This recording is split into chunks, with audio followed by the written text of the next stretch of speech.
आपल्यासोबत बोलण्यासाठी प्रकाशजी आंबेडकर आहेत. सर, TV9 मध्ये आपलं स्वागत. आपण बघतोय की मराठा आणि ओबीसीचा जो वाद आहे तो दिवसेंदिवस जर वाढतच चाललेला आपल्याला पाहायला मिळते. मराठ्यांनी मुंबईच्या विशीवरती येऊन गुलाल उधळला, मात्र आता ओबीसी सुद्धा आक्रमक झालेले आहेत. छगन भुजबळ यांनी काल जाहीर सभा झाली, त्यामुळे ओबीसी सुद्धा शक्ती प्रदर्शन करते. कशा पद्धतीने बघता या दोन्ही समाजाच्या आंदोलनाबाबत? मी असं म्हणेन जे मुख्यमंत्र्यांनी स्टेटमेंट दिलं ते स्टेटमेंट फार बोलकं आहे असं मी त्या ठिकाणी मानतोय. त्यांनी असं म्हटलं की कुणबी समाजाच्या संदर्भात आम्ही असताना निर्णय घेतला. मराठा समाजाचा निर्णय जो आहे तो शिंदे कमिशन मार्फत आल्यानंतर घ्यावा लागेल असं मी त्यांचं वक्तव्य ऐकलेलं आहे. ते खरं असेल तर कुणबी हा अगोदरच ओबीसीमध्ये आहे. जरांगे पाटील यांनी जे म्हटलेलं आहे की कुणबी मराठा, मराठा कुणबी आणि असे जे आहेत त्यालाही कन्सिडर करावं आणि मुख्यमंत्र्यांनी GRमध्ये त्याचं नमूद केलेलं आहे. अजून तो इश्यू फायनल गेला असं मी त्या ठिकाणी मानत नाही, कारण का हरकती आहेत. 16 तारखेपर्यंत हरकती आहेत. हरकतीचं असताना सगळं हिअरिंग करावं लागेल आणि त्याच्यानंतरच तो GR फायनल होईल अशी असणारी परिस्थिती आहे. तो GR जरी फायनल झाला तरी त्याला लीगल स्क्रुटिनी मध्ये तो जाणार, कारण का एवढ्या टाईट 2 पार्ट्यात झालेल्या आहेत, तर सहजासहजी कोणी ते ऐकेल असं मला त्या ठिकाणी वाटत नाही आहे. त्याच्यामुळे मुख्यमंत्र्यांचा हा GR लीगली स्क्रुटनाइज होईल आणि लीगली स्क्रुटनाइज झाल्यानंतरच मग त्याला असणारं त्या ठिकाणी मान्यता होईल. म्हणून आमची जी भूमिका होती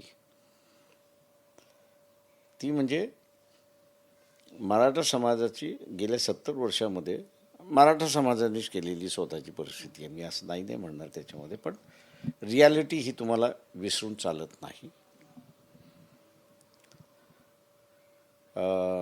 मराठ्यांमध्ये नेहमीच 2 ग्रुप राहिले, ते शिवाजी महाराजांपासून राहिलेले आहेत. ते ज्यांना आज आपण असं मी निजामी मराठा म्हणतो किंवा सत्ताधारी मराठा आहेत, ते मोगलांबरोबर राहिलेले आहेत त्याच्यामध्ये. आणि जे आता आरक्षण मागतात आहेत ते रयतेतले मराठे शिवाजी महाराजांबरोबर राहिलेले आहेत. या दोघांमधल्या असणाऱ्या जरी जात म्हणून एकत्र असले आणि मावळ्यांनी मोगलांच्या मराठ्यांना स्वीकारलेलं असलं तरी मोगलाई मराठी जे आहेत त्यांनी रयतेच्या मराठ्यांना स्वीकारले असं नाही. आजही मला माहिती आहेत की रोटीबेटी व्यवहार हा बघण्याचं एक ठिकाण आहे. तर मोगलाई मराठी हे असं रयतेच्या मराठ्यांची मुलगी सुंदर असेल तर करतात, पण एखाद्या मुलांनी असं लग्न रयतेतल्या मराठ्यांनी एकाच्या असणाऱ्या निजामी मराठ्यांच्या मुलीबरोबर लग्न करायचं ठरवलं तर ते ठामपणे विरोध असतो. त्याच्यामुळे असं सोशल इंटरॅक्शन नाही. आणि म्हणून आम्ही असं म्हणालो होतो की गरीब मराठा हा वेगळा कार्व आउट होऊ शकतो का, तर त्याला पॉसिबिलिटी आहे.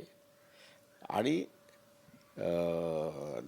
सत्तेमध्ये आल्याशिवाय तो करता येत नाही. म्हणून मी म्हणालो की सत्ता तुम्ही आम्हाला द्या, आम्ही तो कार्व आउट करतो त्या सगळ्या ह्याच्यामध्ये. नक्कीच. मात्र जो वाद आहे, छगन भुजबळ दिवसेंदिवस जे आक्रमकपणा आहे तो दाखवत असलेला आपल्याला मिळते. काल सुद्धा एल्गार सभा पार पडलेली होती, त्यामध्ये सुद्धा जर म्हटलेलं होतं की नाभिकांनो आता मराठ्यांची जी भादरू नका, त्यांचं त्यांनाच भादरू द्या, अशा पद्धतीचं वक्तव्य होतं. कशा पद्धतीने बघताय वक्तव्य? मान्य आहे मला की त्याच्यामध्ये असं कडूपणा आलेला आहे ओबीसीमध्ये आणि मराठा समाजामध्ये.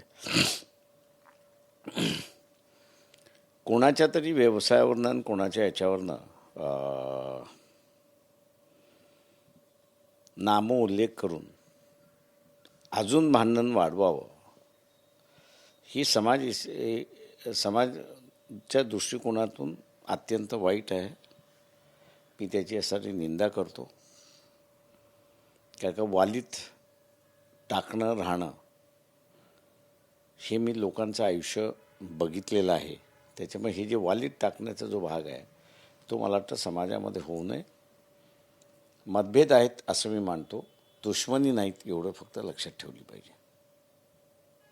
ओबीसीचे दुसरे सुद्धा नेते आहेत प्रकाश शेंडगे, त्यांनी सुद्धा म्हटलं की आता प्रकाश आंबेडकर आमच्यासोबत आहेत, मराठ्यांना आता प्रकाश आंबेडकर आमच्यासोबत आहेत, त्यामुळे घाबरण्याची गरज नाही किंवा आंबेडकरांचं रक्तच आमच्यासोबत आहे अशा पद्धतीचं ही चेतावणी वाटते.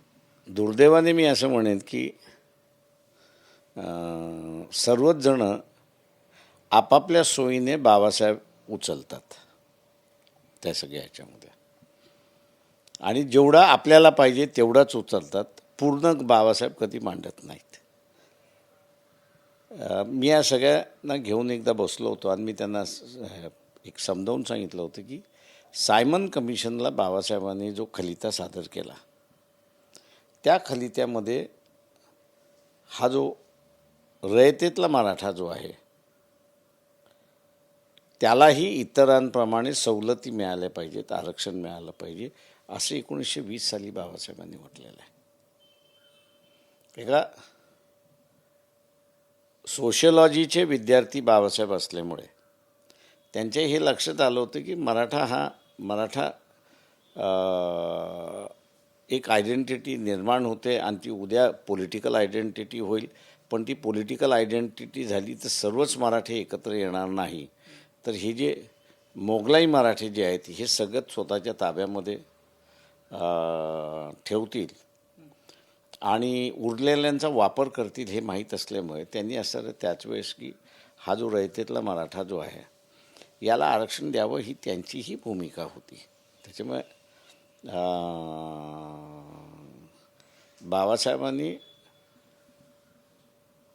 समाज म्हणून त्या ठिकाणी बघितलं आणि ज्या ज्या घटकाला सरकारची मदत लागेल त्यांना त्यांनी आयडेंटिफाय करून त्या वेळेस त्या सरकारला त्यांनी तो खलिता सादर केलेला आहे. त्याच्यामुळे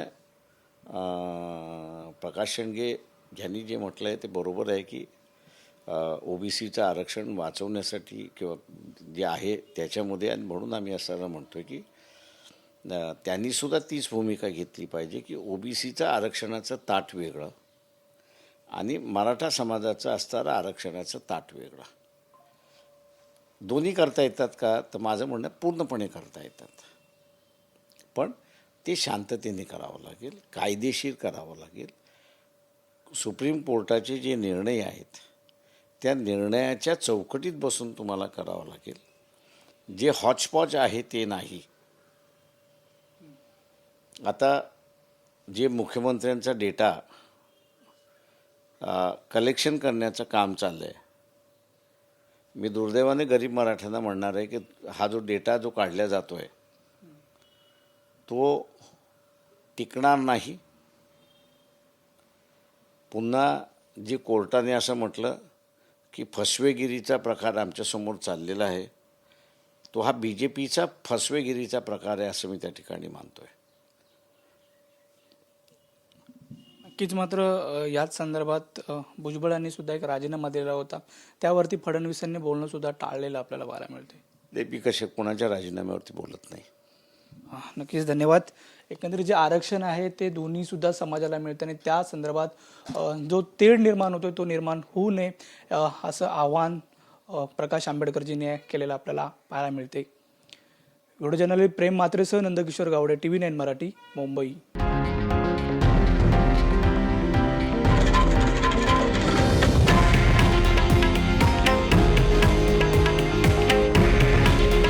हे आहे देशातील नंबर 1 न्यूज नेटवर्क आणि आपण पाहत आहात TV9 मराठी. काळजी तुमची, हित महाराष्ट्राचं.